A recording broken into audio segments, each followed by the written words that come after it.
Welcome to Beginner Fly Tying, a series where I'll walk you through some foundational trout flies. This is designed to be a true beginner's introduction with a focus on learning techniques while still making trout flies that catch fish.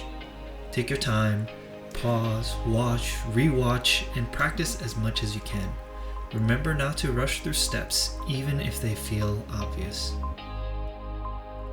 Today we're going to tie up an unweighted basic woolly bugger. There are numerous variations on this pattern, and you can certainly tweak them as you'd like. For this instructional video, I'll be focusing on the core concept. After some practice, you can build them as you prefer. My own trout streamer box has several styles of buggers in a variety of colors. You may see other videos that suggest a different way of tying this pattern. By all means, try it out also. That may work better for you. Nevertheless, there are many ways to create elegant, effective flies. Here you'll see a list of materials. Some have suitable substitutions, while others you should really try to find the exact one listed. So here in this vise is an example of one I just tied up. Let's talk about some of the features we're going for. The body profile has a slight taper with the head starting wider and narrowing a bit before reaching the tail. The tail is just a bit longer than the body, give or take. Place your hook in the jaws of your vise and make sure it holds firmly. Depending on the style of your vise, you may need to adjust the gap between the jaws to ensure a firm, but not too firm grip. A good way to test if your clamping strength is good to go is by flicking the eye of the hook and making sure the hook doesn't budge. Some vices, like the one in this video, have rubber O-rings that will break if too much clamping pressure is applied. Additionally, you could damage either the hook or the vise jaws, depending on which is harder, if you clamp down too hard. The hook we're using today is 3x long, which means the straight part of the hook, known as the shank, is 3 times longer than the gap, which is the space between the hook point and the shank. Take your thread and start making wraps about 4 or 5 eye lengths down into the shank. Make sure you catch the waist end of your thread as you take wraps.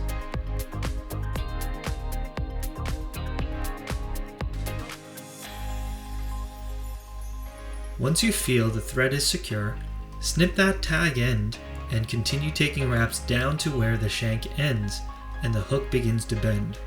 This is also known as the bend of the hook.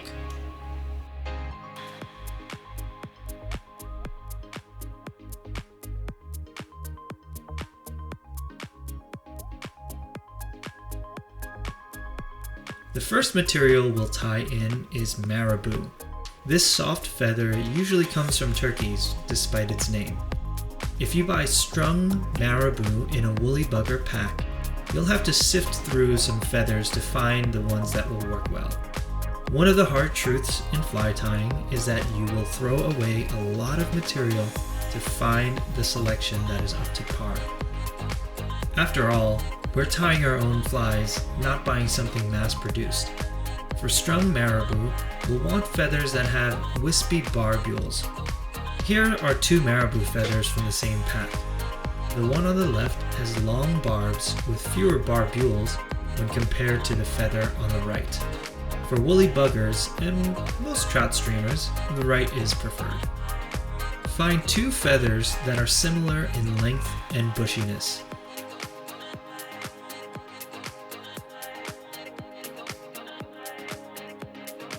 Orient the feathers so that they curve away from each other and align their tips. Stroke back the feathers so you can see exactly how far the barbs extend. Pinch the feathers with your non-dominant hand and then eyeball about 1.5 inches from the tips and switch hands, being careful not to shift the feathers in the process. Then swap back once more. Wet your fingertips on your dominant hand. You can dab them on a wet sponge, but I quickly lubricated them with some spit. Stroke the feather tips to wet them and place them next to the hook shank. We want the tail to be about as long as the body. Pinch again with your dominant hand and swap hands once more. Place the bunch up against the top of the hook shank with the hanging bobbin of thread lining up with the tips of your pinched fingers.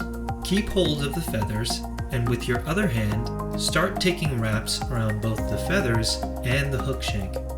Don't worry about cinching down super tightly, as you may break your thread, but also make sure the wraps are tight enough to keep the materials in place. Don't let go of the feathers until you take enough wraps to secure the material onto the top of the hook shank. You can reorient the material as you go so that you get neat wraps all along the shank and keep the feathers oriented at the top of the hook. After 8 to 10 turns, the feathers should be relatively stable and you can let go of them. Pause and adjust so that they are on top of the hook as shown. You can rotate your vise if it has that feature to see the fly from all angles. Keep taking wraps up the shank of the hook, trying not to spin the feathers or the tail about the hook. Some patterns call for stripping the feathers so that there's less material during this stage. That's also fine. Check to make sure you're leaving some room at the eye of the hook. It's easy to take your material too far and crowd the eye when finishing the fly.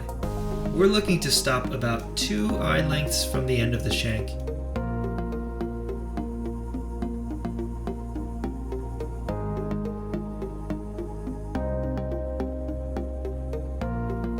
Once you're about there, snip off the waist end of the marabou, getting close to the shank but not cutting your thread.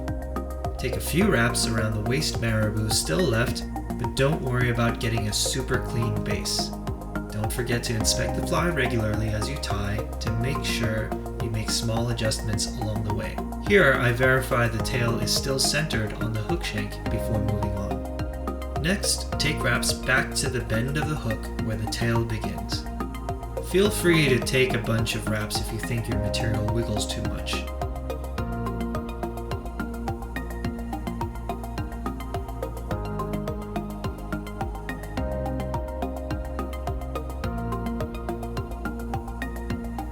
Next, we're going to tie in some wire. It can be any color, and a variety of gauges will work. Here I have some cheap craft wire, and also some ultra wire in a medium gauge. Both work fine for this fly. If you're using a brand new spool of ultra wire, you can actually pop off the rubber cap and unwind the starting tag end of the wire easily. Just pop the cap back on afterwards.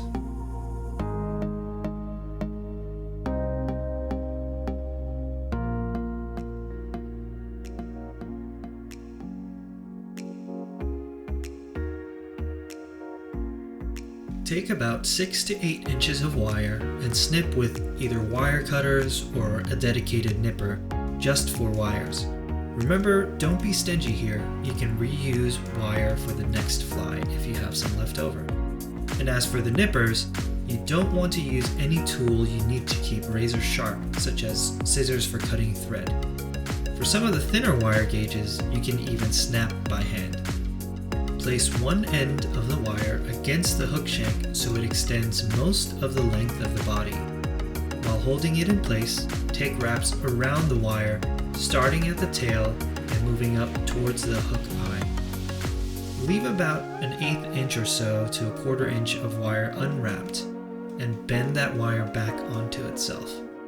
This will help anchor the wire so it doesn't slide off. Then take some more wraps around both the folded and original wire and work your way back to the tail.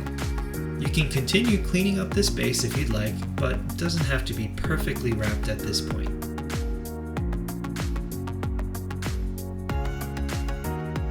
Next, we'll tie in our chenille. Any size will do, but the smaller the chenille, the thinner the body of the fly. Woolly buggers are typically tied with medium or large chenille, and this one I tied using the large size. Snip off about 8 to 10 inches of chenille from the card. Again, no need to be frugal here, as having the extra length will make it easier to manage the material. As you get more comfortable, you can change how much chenille you clip off. From one end of the chenille, rip off a couple millimeters of fiber from the central thread. This will give us a clean tie-in point. Place the stripped end of the chenille by the tail and tie in the exposed thread with the chenille pointing back towards the rear of the fly. Once secure, take loose wraps back to the front of the fly, ending about 2 eye lengths from the eye of the hook. For this next part, I'll demonstrate how to wrap the chenille without using a rotary vise. If your vise has the ability to spin, you're more than welcome to use that for this part. Start taking touching wraps with the chenille, making sure not to leave any part of the shank exposed. Try to get even coverage and don't leave behind any gaps. On the first few turns, go slowly and wiggle the chenille as you pass the hook point to avoid snagging against it. Maintain even tension as you take wraps, passing the chenille off from one hand to the next.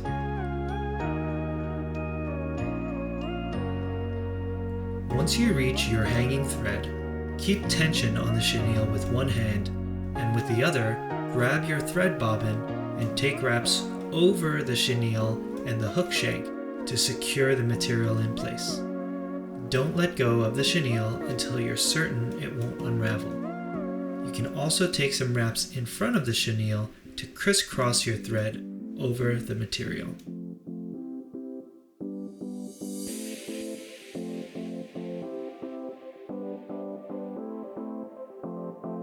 Once the chenille is secure, clip off the waist end, close to the hook shank, and again avoiding snipping your thread.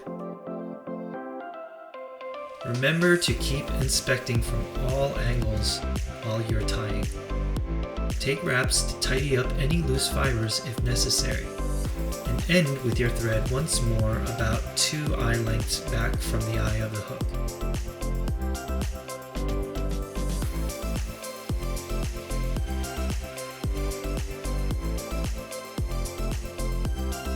This next part is a tricky but important technique you'll keep using on a variety of flies. Here I'm using Whiting brand Hackle, sold in what's called a bugger pack. You should use the best Hackle that you can afford. It's not cheap, but you will definitely struggle if you're learning to do this next step with cheap materials. Feathers from most low-grade Hackle saddles will just not be long enough to maneuver easily. Select a nice long feather from your Hackle pack and pull it free from the skin. I'm eyeballing it against the hook to see how far the barbs will extend in the next step.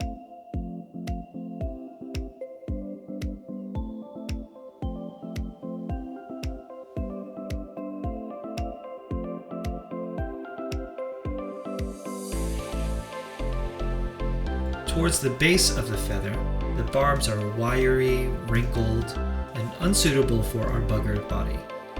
Strip them off the stem so the remaining barbs have an even, matte appearance.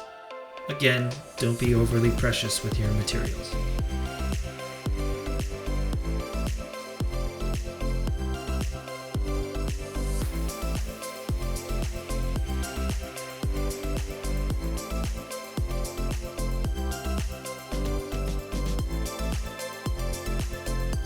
Orient the feather with the shiny side up. These feathers have a slight concave and you want the bump directed to the top. Then on the left side of the feather, strip away another centimeter of barbs like so.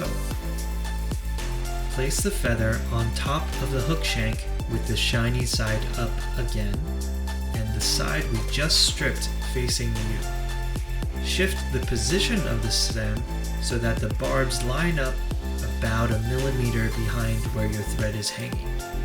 Hold the hackle in place with your left hand and take a few wraps with your right hand over the hackle stem and the hook shank.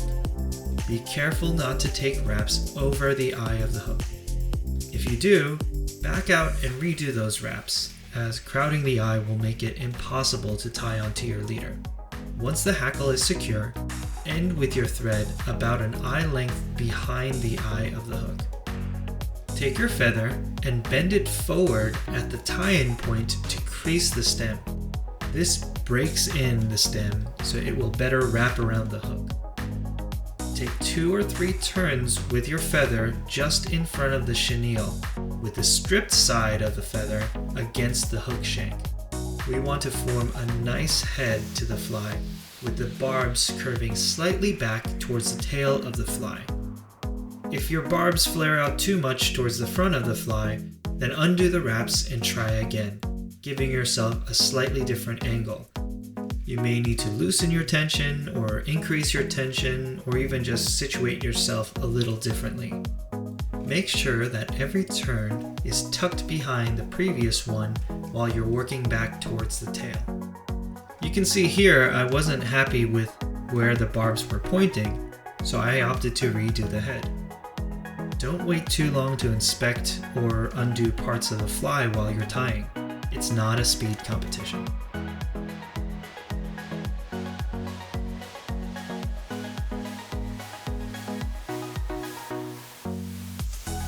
Once the head is done, start taking wraps back towards the tail, leaving about 1/8 inch between turns, making sure to keep tension on the hackle so that you don't undo any prior wraps. Again, you can utilize the rotary function if you have it. I'm going to demonstrate doing it without. You want your fibers to point rearward, so make sure you're satisfied with every turn.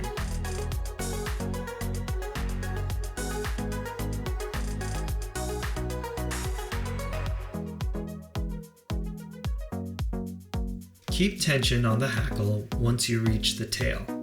With your free hand, grab the wire and cross over the hackle, going the opposite direction you did in the prior step.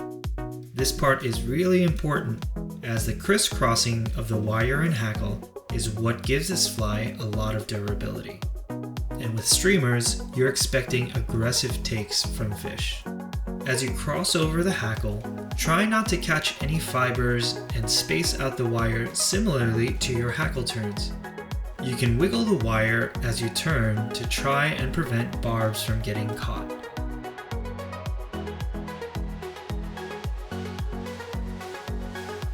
Once you make a couple complete turns of the wire, your hackle should be secure and you can let go of that waist end of the feather.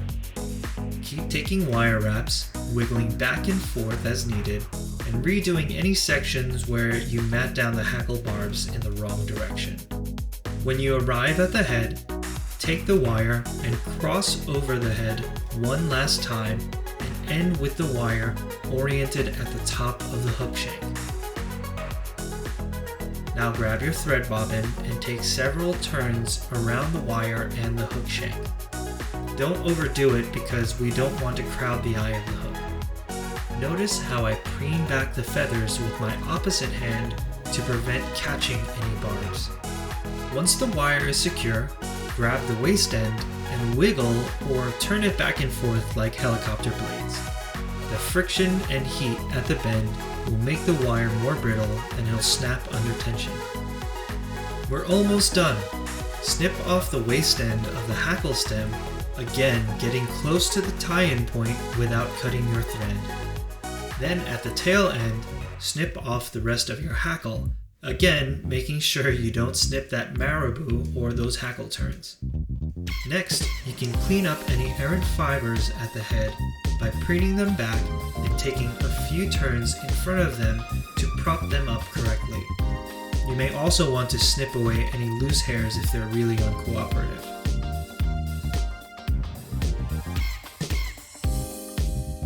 Take some turns with your thread to build up a small head, again keeping the eye of the hook clear. You'll want it to taper from the eye back to your hackle to make it a little more aerodynamic. It also looks nicer this way.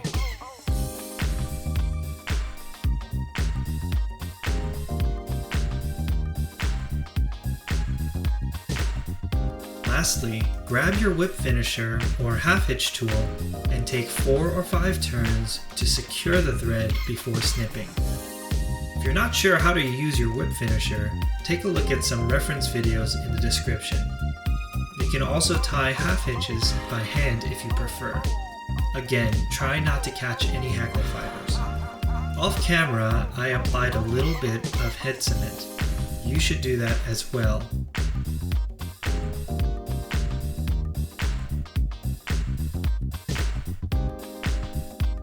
There you have it. This fly is a true staple streamer, and you can tie them in a multitude of colors and styles. You can add in some flash, use bead heads for faster sinking flies, make the tails longer, shorter, swap out materials. Once you learn the steps for this version, you'll be able to apply them to a variety of other woolly buggers. If you end up sharing your own creation on social media, tag me at West Tide Flies. Happy fishing!